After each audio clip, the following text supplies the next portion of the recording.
ہم بات کریں گے پاک آرمی کے ایسے جری اور بہادر سپاہی کے بارے میں جن کا نام بریگیڈیئر طارق محمود تھا، مگر دنیا انہیں ٹی ایم ٹائیگر یا دا مین آف سٹیل یعنی مرد آہن کے نام سے پکارتی تھی۔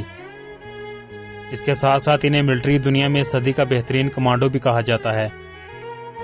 پاکستان کا یہ بہادر بیٹا 23 مارچ کو پاکستان کا جھنڈا لے کر چھلانگ مارا کرتا تھا۔ آج بھی پاکستانی قوم کو اپنے اس بہادر بیٹے پر فخر ہے۔ پاکستان کے اس ٹائیگر سے بھارتی خفیہ ادارے اس قدر خوفزدہ تھے کہ بھارتی خفیہ ادارے اپنے وزیر اعظم راجیو گاندھی کو ٹائیگر کے بارے میں ہر ہفتے رپورٹ دیا کرتے تھے۔ کہا جاتا ہے اگر وہ کسی اور ملک میں ہوتے تو ان کے بے تحاشا کارناموں اور بہادری پر بے شمار کہانیاں اور فلمیں بنتی رہتی، مگر افسوس ہم کتنی ہی ناآشنا قوم ہیں کہ اپنے ہیروز کو ان کا اصل مقام دینا بھول گئے اور ان کو گزرا ہوا ماضی سمجھ کر ہم بھول جاتے ہیں۔ مگر میں ملک عادل ہرگز ایسا نہیں ہونے دوں گا۔ میں اپنے چینل ملک ہب پر اپنے ان بہادروں کی بہادری پر ویڈیوز بنا کر آپ کو ہمیشہ آگاہی دیتا رہوں گا، جن کے بارے میں کوئی بھی چینل ویڈیوز یا کہانیاں نہیں بناتا، جن کا نام آج بھی فوج کے ایوانوں میں گونجتا ہے۔ اس ٹائیگر اور اس کے دیے گئے کارناموں کو جاننے کے لیے تمام دوستوں سے گزارش ہے کہ ہمارے چینل ملک ہب کو سبسکرائب کریں اور ساتھ موجود گھنٹی کے بٹن کو دبا دیں۔ پاک فوج کا وہ کمانڈو جسے صدی کا بہترین کمانڈو کہا جاتا ہے، بریگیڈیئر طارق محمود شہید۔ اس بندے نے غضب کی نگاہ پائی تھی، جس کی جانب دیکھتا کیا مجال جو مد مقابل زیادہ دیر تک اس کی آنکھوں میں آنکھیں ڈال کر دیکھ پاتا۔ یہ سن کر آپ کو حیرت ہوگی، لیکن خفیہ ایجنسیز کی دنیا میں انہیں ٹی ایم ٹائیگر کے نام سے بھی جانا جاتا ہے۔ یہ ایک ایسا ایجنٹ تھا جو اپنا مشن پورا کیے بغیر کبھی نہیں لوٹا، ایک ایسا کمانڈو جو دشمن کی لاشوں کے ڈھیر لگانا اور ٹارگٹ کو ہٹ کرنا اپنے لیے کھیل سمجھتا تھا۔ صوفیہ کرام کے شہر ملتان میں 8 اکتوبر 1938 کو پیدا ہونے والا یہ سپاہی ایک داستان شجاعت کا ایک امر کردار تھا۔ وہ پیدائشی فوجی تھا۔ لاہور کے گورنمنٹ کالج سے تعلیم حاصل کرنے کے بعد وہ پشاور میں قانون کی تعلیم حاصل کرنے چلا گیا، مگر کوئی نہ کوئی ایسی چیز تھی جو اس کے اندر ہلچل پیدا کرتی رہتی تھی۔ وہ سمجھ نہیں پاتا کہ آخر کیا ہے۔ وہ اکثر راتوں کو سوتے ہوئے اٹھ کر بیٹھ جاتا۔ اسے یوں لگتا تھا کہ جیسے اسے کوئی آواز دے رہا ہو۔ ہر ایک صبح وہ اٹھا اور قانون کی تعلیم کو حیرآباد کہا اور فوج میں اپلائی کر دیا۔ وہ جان گیا تھا کہ دھرتی ماں کی پکار پر لبیک کہنے کا وقت آ چکا ہے۔ 1963 میں پاکستان ملٹری اکیڈمی کاکول سے ایک بہترین افسر بن کر پاس آؤٹ ہوا۔ نام تو اس کا طارق محمود تھا، مگر دنیا ٹی ایم ٹائیگر یا مین آف سٹیل یعنی مرد آہن کے نام سے جانتی تھی۔ فوج نے اسے کمانڈو تربیت دی اور تربیت مکمل کر کے وہ ایس ایس جی کمانڈوز کی پہلی بٹالین میں شامل ہوا۔ 1965 میں اسے امریکہ میں ہونے والے ایک ایڈوانس اسپیشل کورس کے لیے منتخب کیا گیا، مگر اس وقت 1965 کی پاک بہار جنگ شروع ہو چکی تھی۔ ٹی ایم ٹائیگر اپنے کمانڈر کے سامنے پیش ہوا اور احترام کے ساتھ امریکہ جانے سے انکار کر دیا۔ اس نے کمانڈر سے کہا سر وہ وعدہ نبھانے کا وقت آ چکا ہے جو ہاکی وردی پہننے سے پہلے اس نے اپنے وطن سے کیا تھا۔ کمانڈر اپنی کرسی سے اٹھا، ٹائیگر کی طرف دیکھ کر مسکرایا اور اس کے کندھے پر تھپکی دے کر وکٹری کا نشان بنایا۔ ٹائیگر کے چہرے پر مسکراہٹ پھیل گئی۔ یہ وہ مسکراہٹ تھی جو شکار کرنے سے پہلے ٹائیگر کے چہرے پر آتی تھی۔ 1965 کی جنگ میں اس نے داستان شجاعت رقم کی۔ وہ اتنی بے جگری اور حکمت عملی سے لڑا کہ دشمن بھی دنگ رہ گیا، اور 1965 کی جنگ میں اس کی بے مثال بہادری پر اسے ستارہ جرأت سے نوازا گیا۔ 1970 میں اسے میجر کے رینک پر ترقی دی گئی، اور 1971 کی جنگ میں اس نے دوبارہ شجاعت کی جوہر دکھائے۔ جہاں دشمن فوج کو لاشوں کے ڈھیر ملتے وہ سمجھ جاتے کہ یہاں ٹائیگر کا گزر ہوا ہے۔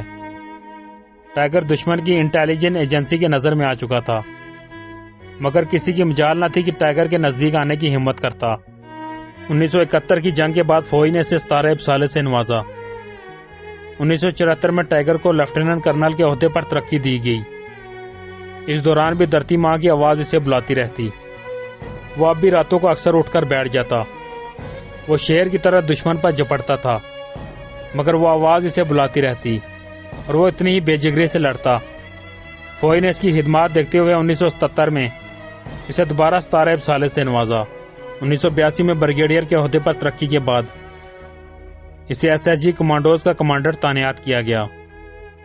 یہی وہ وقت تھا جب پاکستان اور بھارت کے مابین سیاچین کا تنازع زور پکڑ چکا تھا۔ پاک فوج نے سیاچین گلیشیئر واپس حاصل کرنے کے لیے ٹائیگر کی خدمات حاصل کرنے کا فیصلہ کیا، اور ٹائیگر نے اپنی ٹیم کے ساتھ برف پوش پہاڑوں میں دنیا کے بلند ترین محاذ جنگ پر بھارت کی فوج کو بتا دیا کہ شیر جب بھی برف پوش پہاڑوں میں چپٹتے ہیں تو شکار کیے بغیر واپس نہیں جاتے۔ بھارتی فوج سیاچین سے بھاگ کھڑی ہوئی، اور 1984 میں ٹائیگر ان برف پوش پہاڑوں پر سبز ہلالی پرچم لہرا چکا تھا اور فضا اللہ اکبر کے نعروں سے گونج اٹھی تھی۔ 5 سپٹمبر 1986 کو کراچی ایئرپورٹ پر ایک مسافر برادر امریکی طیارہ ہائی جیک کر لیا گیا۔ 360 افراد کی جان خطرے میں تھی۔ ہائی جیک طیارے کا چھڑوانا بریگیڈیئر طارق محمود کی ٹیم کو سونپ دیا گیا۔ ٹائیگر نے SSG کمانڈوز کی ٹیم کمان کی اور ان پر حملہ بول دیا۔ ہائی جیکرز نے SSG کمانڈوز پر اپنے فائر کھول دیے، مگر وہ نہیں جانتے تھے کہ ان کا مد مقابل کون ہے۔ تھوڑی ہی دیر بعد سب ہائی جیکرز گرفتار ہو کر ٹائیگر کے قدموں میں تھے۔ یہ وہ موقع تھا جب پاکستانی قوم کو بریگیڈیئر ٹائیگر کے بارے میں پتہ چلا۔ بریگیڈیئر طارق کو پاکستان کا ہی نہیں بلکہ اس صدی کا بہترین کمانڈو کہا جاتا ہے۔ ان کا مشن پورا ہونے کے بعد امریکی CIA نے اپنی رپورٹس میں صدر رینالڈ ریگن کو بتایا کہ TM ٹائیگر شاید میٹرک کا امتحان نہ پاس کر سکے، لیکن اگر اسے ڈاکٹر نجیب اللہ صدر افغانستان، جو روس کے پاس افغانستان وار میں چھپا ہوا تھا، لانے کا مشن دیا جائے تو وہ 1 ہفتے کے اندر اندر اسے لے آئے گا۔ جس سے ملنے کے لیے رینالڈ ریگن امریکی صدر نے جنرل ضیاء الحق کو کئی بار درخواست کی۔ یہ ایک ایسی اساطیری شخصیت تھی کہ جس کے کارنامے لکھتے لکھتے شاید عسکری دنیا تھک جائے۔ وہ پاکستانی سپاہی جو انڈیا کے لیے ہمہ وقت حالت جنگ میں رہا، اور انڈیا اس پاکستانی ٹائیگر کے دیے ہوئے زخم رہتی دنیا تک یاد رکھے گا۔ بھارت کے خفیہ ادارے اس حد تک خوفزدہ تھے کہ بھارتی وزیر اعظم راجیو گاندھی کو ہر ہفتے بریگیڈیئر ٹائیگر کے بارے میں رپورٹ دی جاتی تھی، اور بھارت ٹائیگر کے لگائے گئے زخموں کا بدلہ لینے کی تلاش میں تھا۔ TM ٹائیگر کو قتل کرنے کا اسپیشل ٹاسک راج ایجنسی کو دیا گیا۔ اس کے بعد پاکستان نے بھی اس کی سیکورٹی سخت کر دی۔ اس پر مرد مجاہد مسکرا دیا، جیسے کہہ رہا ہو مجھے مارنا ہندو بنیے کی بس کی بات نہیں۔ یہ 29 مئی 1999 کا دن تھا۔ گجرانوالا کے نزدیک راہ والی میں آرمی ایویشن کی پاسنگ آؤٹ تھی۔ بریگیڈیئر ٹائیگر SSG کمانڈو کی پیرا ٹروپنگ ٹیم کو لیڈ کر رہے تھے۔ آج جس آواز کی گونج ٹائیگر کو اپنے کانوں میں بہت صاف سنائی دے رہی تھی، فوج کا MI-17 ہیلی کاپٹر بریگیڈیئر ٹائیگر اور ٹیم کو لے کر فری فال جمپ کے لیے ہوا میں بلند ہو چکا تھا۔ جیسے ہی ہیلی کاپٹر مقررہ بلندی تک پہنچا، بریگیڈیئر ٹائیگر جست لگانے کے لیے اٹھے اور اپنی ٹیم کی طرف وکٹری کا آخری نشان بنایا، جیسے وہ کہہ رہے ہوں اب تمہارے حوالے وطن ساتھیو، اور ہیلی کاپٹر سے کود گئے۔ ایک دم ہی وہ آواز بہت قریب اور صاف ہو گئی۔ یہ ایک ماں کی آواز تھی، دھرتی ماں کی آواز جو اپنے بیٹے کو پکار رہی تھی۔ ٹائیگر اس آواز کی مٹھاس میں کھو چکا تھا۔ اس نے کم بلندی تک آنے پر اپنا پیراشوٹ کھولا، مگر دھیان اس آواز کی طرف تھا جس کی وجہ سے پیراشوٹ نہ کھلا۔ جو ٹائیگر زمین کے قریب ہوتا گیا، آواز بھی قریب سے آتی محسوس ہو رہی تھی۔ اس آواز میں وہی تڑپ تھی جو ایک ماں کی آواز میں اپنے ایک بیٹے کے لیے ہوتی ہے۔ اس نے پھر دوسرا پیراشوٹ کھولا، وہ بھی نہ کھلا۔ شاید اس عظیم آواز کی طرف دھیان چلا گیا جو وقت شہادت ہر مجاہد کو جنت کا راستہ دکھا رہی ہوتی ہے۔ TM ٹائیگر نے اپنے آپ کو اللہ کے سپرد کر دیا، اور رتبہ شہادت اس کے نصیب سے حقیقت میں تبدیل ہو گیا۔ وہ پاکستان کے شیر تھے جنہیں ہم ساری زندگی ہیرو کی طرح یاد رکھیں گے۔ 65 اور 71 میں جو زخم اس ٹائیگر نے سیاچین گلیشیئر میں جتنی بڑی تعداد میں لاشوں کے تحفے انڈیا کو اس مجاہد نے دیے، رہتی دنیا تک انڈیا ہمیشہ یاد رکھے گا۔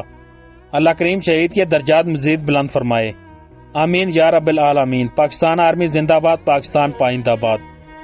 دوستو، امید ہے آپ کو ہماری یہ چھوٹی سی انفارمیٹیو ویڈیو پسند آئی ہوگی۔ ایسی ہی مزید ویڈیو دیکھنے کے لیے ہمارے چینل ملک ہب کو سبسکرائب کریں اور ساتھ موجود گھنٹی کے بٹن کو دبا دیں، اور اپنی رائے کا اظہار کمنٹ باکس میں ضرور کریں۔ اگلی ویڈیو تک اجازت چاہتے ہیں۔ اللہ حافظ۔